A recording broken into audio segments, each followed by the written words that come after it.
Hi there, it's Kevin with RogueDeckBuilder.com here with another top 10 list of cards that I particularly want to brew from Ixalan. Now, as usual, these aren't the best cards released from the set. These are just 10 cards that, as a brewer, I want to try and build a deck around. So starting off at number 10 is a pretty much of a duh card. Since my theme song is Drunken Sailor, how would I not want to build a deck out of the new rogue commander, well, pirate commander, being Admiral Beckett Brass? I think that this is going to be a tough card to build in standard because there are a lot of board wipe cards like Yahini's Expertise. There is also Hour of Devastation, and I think all of these are going to make it quite tough for the Admiral Beckett Brass, kind of the curve to actually happen. A lot of people are thinking about building pirates with a tempo-based theme.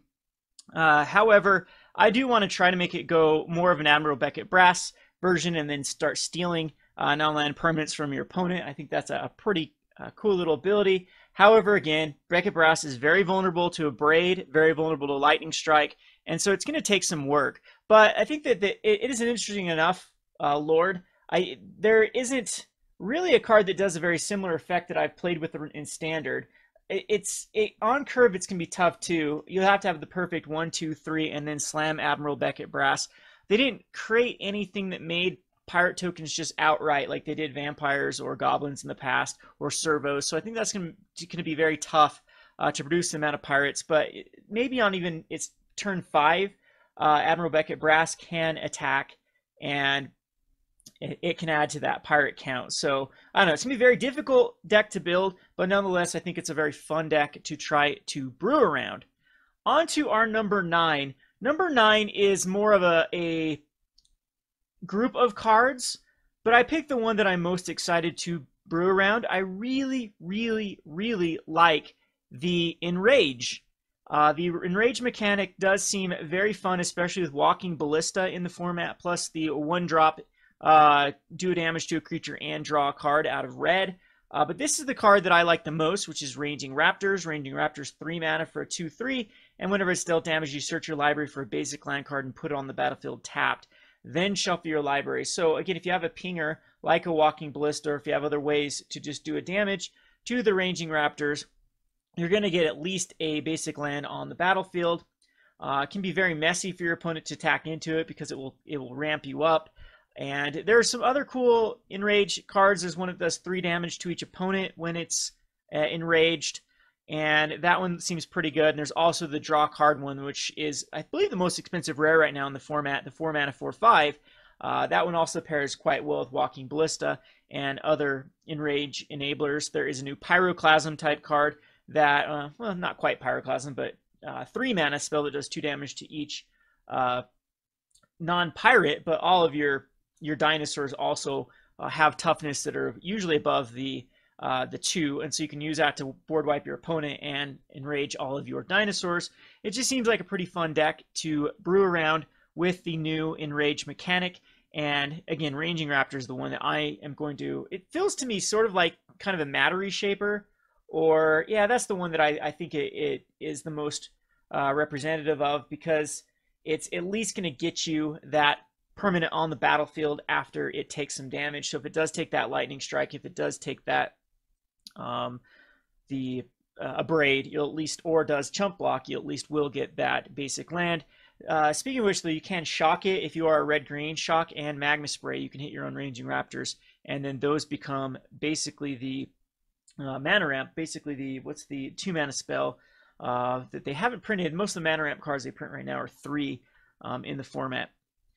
On to my number 7. Number 7, I had a lot of fun with this back in Innistrad, which is Hellrider, and I don't quite think this is Hellrider, but it does have some things going for it. This is the Sanctumseeker. Sanctumseeker is a 3/4 for 4 mana, and that 4 toughness is very pivotal because it dodges both the Abrade, the Lightning Strike, and the Scorching Sun, or whatever the card's called, the Sweltering Sun. The one that does 3 damage to each creature. It also dodges Yahini's Expertise. So it's going to be able to, the turn it comes out to, most likely, I mean, Harness Lightning is the card that can kill it. Walk the Planks is Sorcery Speed. Fatal Push, it has to have Revolt to actually hit. So I do like the Sanctumseeker. I think that 4 toughness makes it from being borderline unplayable to extremely playable, especially with a very aggressive curve with vampires. We did lose a ton of vampires, but we did get some pretty decent white vampires. We still have the Aetherborn that's still the 2/3 Death Touch lifelink, which works perfectly in this curve. We do have some decent 1-drops out of white. And a land that we'll be talking about later in my top 10 list that work really well with this swarm type strategy. So I think Sanctumseeker, if you ever played Hellrider, it was just backbreaking. Yes, you don't get in for that 4 damage that Hellrider got in with the haste, but I don't know if the 1 toughness makes up for that in a format with a lot of 3 damage spells or -3 type effects. So going to love Sanctumseeker. And also you have to be in the vampire tribe, which Hellrider didn't care. So that, I guess that's a negative effect to it, but there are a ton of vampires that work with this dude. So going to be very excited to brew around kind of a vampire aggro. Even a mono black might be worthwhile. All right, on to my number 7. My number 7 is Primal Amulet. Primal Amulet is a awesome card here, which reduces instants and sorceries you cast by 1. So it has that Goblin Electromancer type ability. And whenever you cast an instant or sorcery spell, you put a charge counter on it. When there's 4 or more charge counters, you remove it and transform it, and then it adds 1 mana of to your mana pool, and when you spend it on an instant sorcery, it copies it. So I really like this card because I think the 4 mana might be a little bit rough for this card, but it feels similar to the Pyromancer's Goggles, except that I think it's even a little bit more powerful than that, because it will start reducing the instant sorcery spells as it comes out. I guess it's they're very similar, but I like it as a land. It's harder to destroy than the Pyromancer's Goggles. Once you get a big spell out think of like a Glimmer off of this, you're drawing 4 cards and scrying 4. That's pretty powerful. All of your red spells, all of your burn spells do double.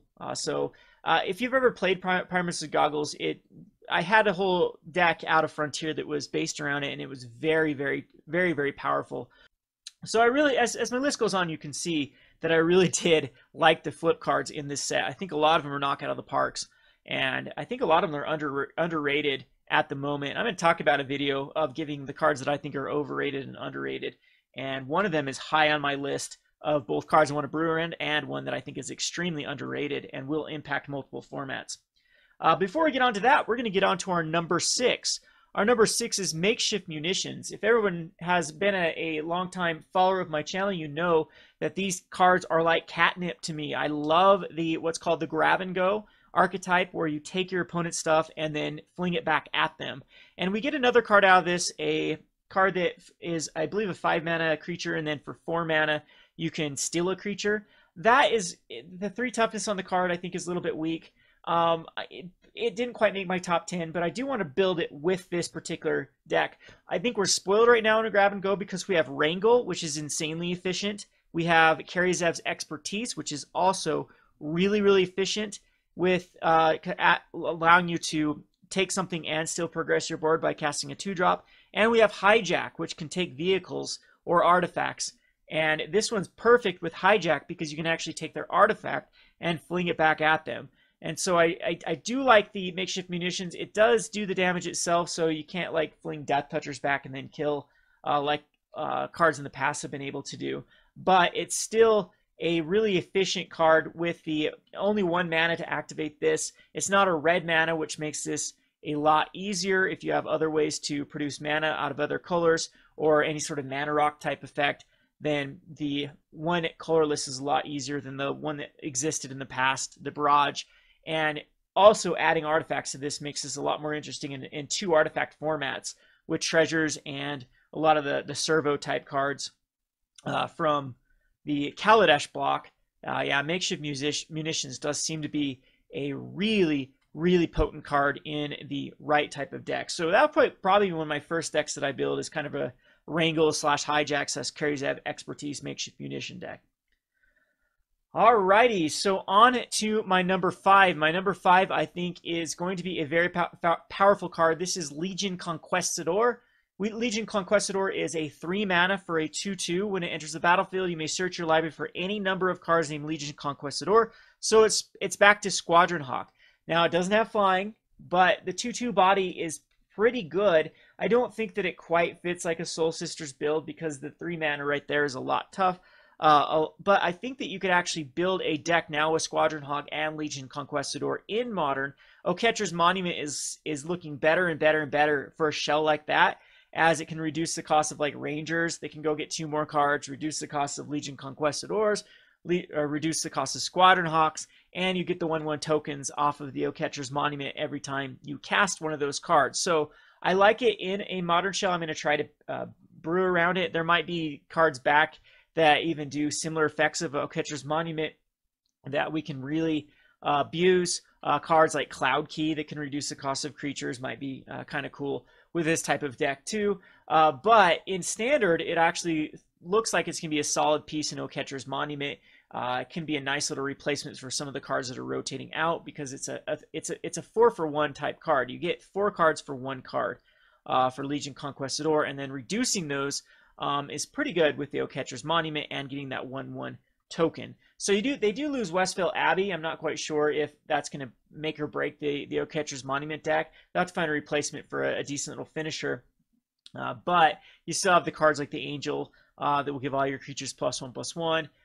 And there are a few other cards that I think will work really well in the Oketra's Monument type deck. All right, on to my number 4. This has already been going down the tweeting around in social media. People have been talking about Spell Swindle.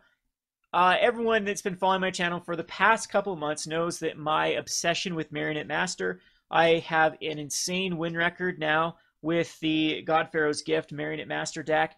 You can go check those decks out over at Playing on a Budget. And my own Friday Night Magic, I think I've only dropped 1 game in the past 3 or 4 FNMs that I've played it with the God Pharaoh's Gift Marionette Master. And then same thing, dropped very few games on MTGO with that card, Marionette Master, God Pharaoh's Gift. And I think Spell Swindle can actually fit in this deck, because people have already said Spell Swindle plus Marionette Master plus copying something with converted mana cost 5 is a kill. So end a turn on your turn 5, or on your opponent's turn 5, you counter their turn 5 spell.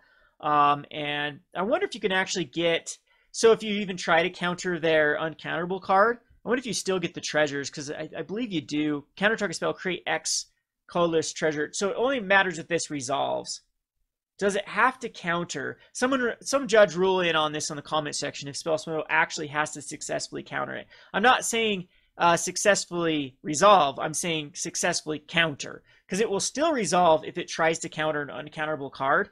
And then if you still get the treasures. Anyway, but if you do counter something with converted mana cost 5, like Verdur's Gearhulk, like Scarab God, there are plenty of them out there. You get the 5 counters, and then you, on your turn 6, you cast the Marionette Master, and then put the servo, instead of going servos, you put the +1/+1 counters. Marionette Master becomes a 4/6, and then you sacrifice all of the treasures, and then that equals lethal. So, of course, that seems really cool with Spell Swindle. There's other cards that have tons of synergy with this, like Tezzeret, the Munitions, Makeshift Munitions, for example. Anything that gets the Reckless Fireweaver. There are a lot of cards that trigger off of artifacts coming into play, or dying. There are a ton of those type of cards from Kaladesh, and this just seems like the perfect card.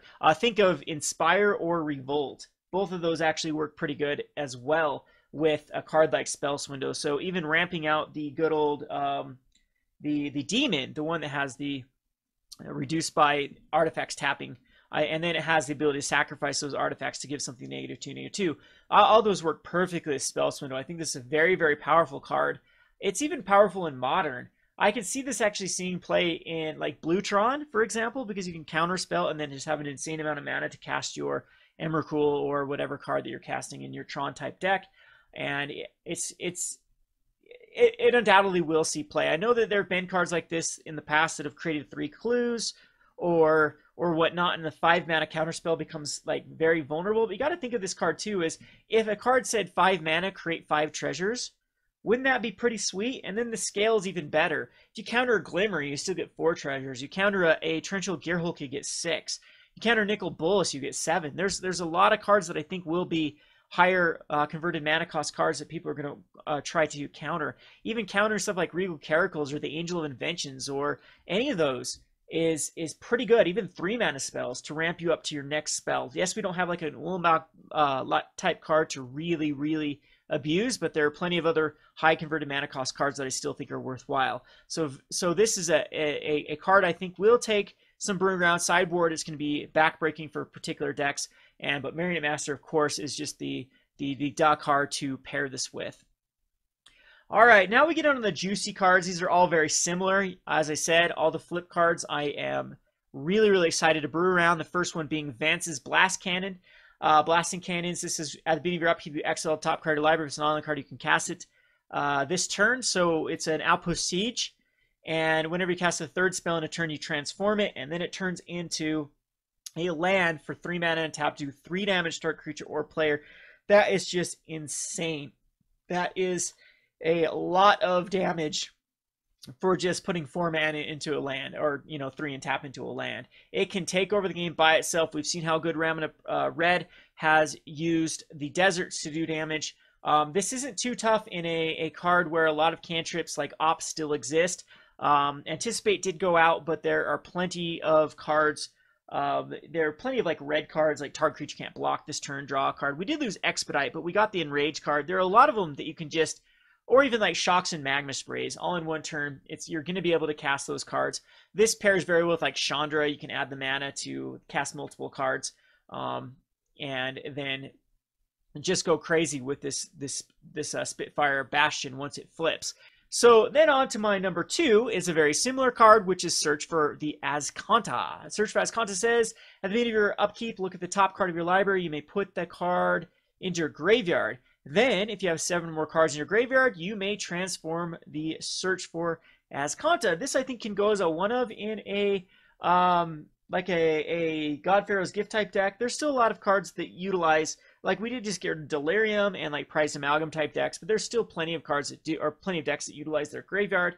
And this is pretty sweet because it ultimately is like draw 2, keep 1, put 1 in your because this happens before your draw step, or you can at least keep the one if you want it, or throw it in your graveyard. So it fixes your deck quite quickly.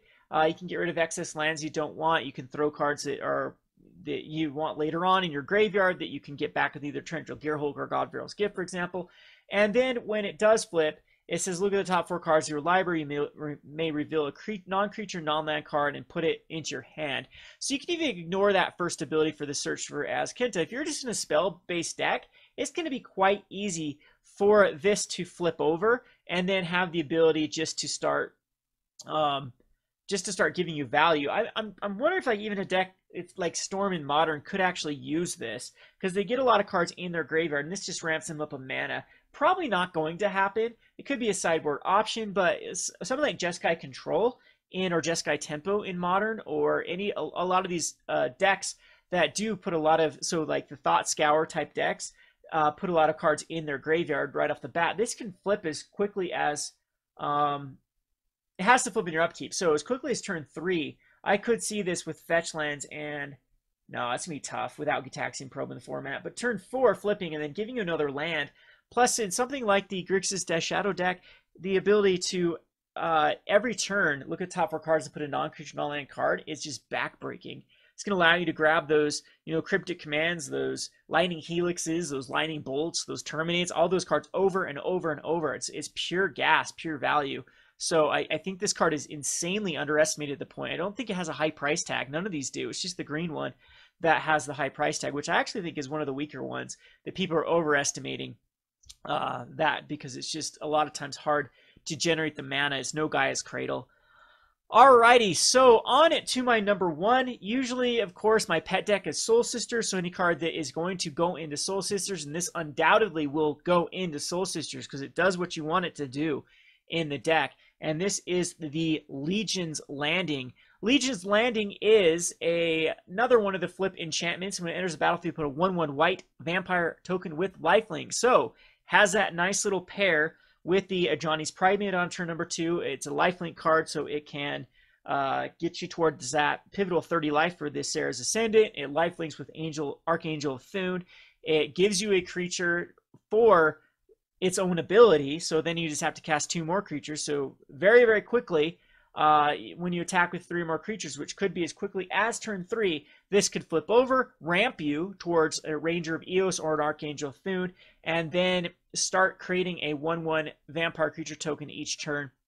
If you're facing like Cryptic Command type decks or Supreme Verdict board wipe decks, this is going to get you back in there. It's going to give you chump blockers forever, and they create life linkers. So I think that this card is insanely powerful. I think it's underestimated right now. I think it's got a low price tag, and the thing about this deck or this card is you can play multiples just fine. You don't have to worry about it flipping after you have one that's already flipped. But like early on, you can cast a Legion's Landing and then cast another one.